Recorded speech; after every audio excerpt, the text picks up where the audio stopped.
जितेंद्र आव्हाड बीडमध्ये आग लावायला गेले होते का? जितेंद्र आव्हाडांनी मोर्चामध्ये पैसे देऊन गर्दी गोळा केली? या सगळ्या प्रश्नांना कारण ठरलंय रुपाली ठोंबरे पाटील यांनी व्हायरल केलेले हे स्क्रीनशॉट।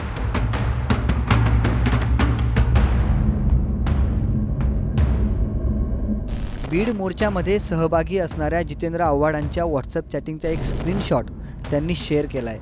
यातून अनेक धक्कादायक खुलासे झाले।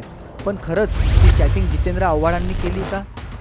नेमका रुपाली ठोंबरे पाटलांचा आरोप काय?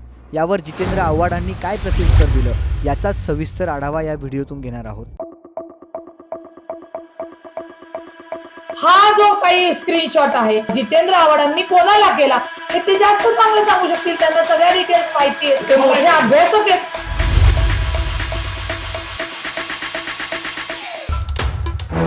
सरपंच संतोष देशमुख यांच्या मारेकऱ्यांना अटक व्हावी म्हणून बीडमध्ये मोर्चाचं आयोजन करण्यात आलं होतं।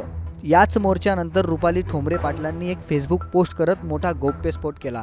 या स्क्रीनशॉट्समध्ये जितेंद्र आव्हाड यांनी शिवराज नावाच्या एका व्यक्तीला मेसेज केल्याचं दिसतंय। त्यात त्यांनी लिहिलंय की उद्याचा मसाला रेडी ठेव शिवराज, मी पहिली तुझी भेट घेईल, नंतर मोर्चाकडे। मुंड्या विरोधात आणि वाल्ल्या विरोधात जे जे असेल ते सर्व गोळा कर, पैसे लागले तर मला फोन कर, पण मटेरियल तयार ठेव।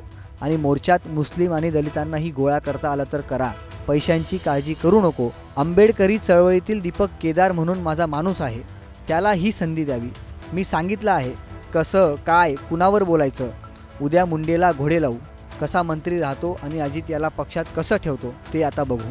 हे धक्कादायक चॅट शेअर करत देशमुख हत्या प्रकरणात कुटुंबाला न्याय देण्यासाठी आले होते की आग लावण्यासाठी आले होते जितेंद्र भाऊ, असा प्रश्न रुपाली ठोंबरे पाटलांनी विचारलाय। यावर जितेंद्र आव्हाड यांनी फेसबुक पोस्ट करीत स्पष्टीकरण दिलंय। आव्हाडांनी आपल्या फेसबुक पोस्टमधून लिहिलंय की माझा खोटा व्हॉट्सअप चॅट व्हायरल करणाऱ्यांविरोधात काल रात्री मी बीडमधील शिवाजीनगर पोलीस ठाण्यात रीतसर गुन्हा म्हणजे FIR दाखल केला आहे। कर नाही और डर कशाला, फक्त अपेक्षा एवढीच आहे की हा व्हॉट्सअप चॅटचा स्क्रीनशॉट कसा खोटा मॉर्फ केलेला आहे याची संपूर्ण माहिती मी ट्विटद्वारे एक्स पोस्टद्वारे दिली आहे। त्याचा वापर केला तर पोलिसांना चौकशी सुरू आहे हे सांगण्याचं कारणच उरणार नाही। मी स्वतःच सर्व तांत्रिक बाबी माझ्या ट्विटमध्ये सांगितलेल्या माहितीचा वापर केला तर पोलिसांना फक्त कारवाईच करायची आहे। पण हे स्क्रीनशॉट खरे असल्याच्या दाव्यावर रुपाली ठोंबरे पाटील ठाम आहेत। मुळामध्ये जो स्क्रीनशॉट तो कथित वगैरे नाही, तो स्क्रीनशॉट खरा आहे। त्याची सायबरकडे चौकशीला द्यावी, मी पोलिसांनाही तो दिलेला आहे। फेक असू शकतो तर तो तुम्ही तपासाला द्या, मी पोलिसांना दिलेला आहे। फेक कसा म्हणता येईल तुम्हाला? उद्या आजची सभा घेत आहेत, आज ते टीव्हीवर बोलतायत आणि सेम त्या पद्धतीचं आदल्या दिवशी ही तयारी करतायत।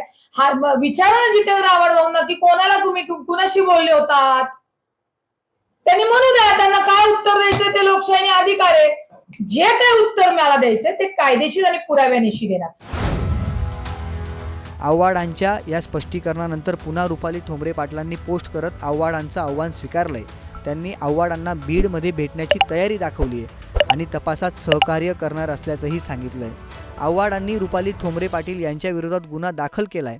रुपाली ठोंबरे पाटलांनीही कायदेशीर लढाई लढण्यासाठी तयारी दर्शवली आहे। त्यामुळे आता हे फेसबुक वॉर थेट न्यायालयापर्यंत पोहोचलंय। आता यात कोण बाजी मारणार हे कळेलच। तुर्तास तुम्हाला याबाबत काय वाटतं? उत्तर कमेंट करून नक्की कळवा।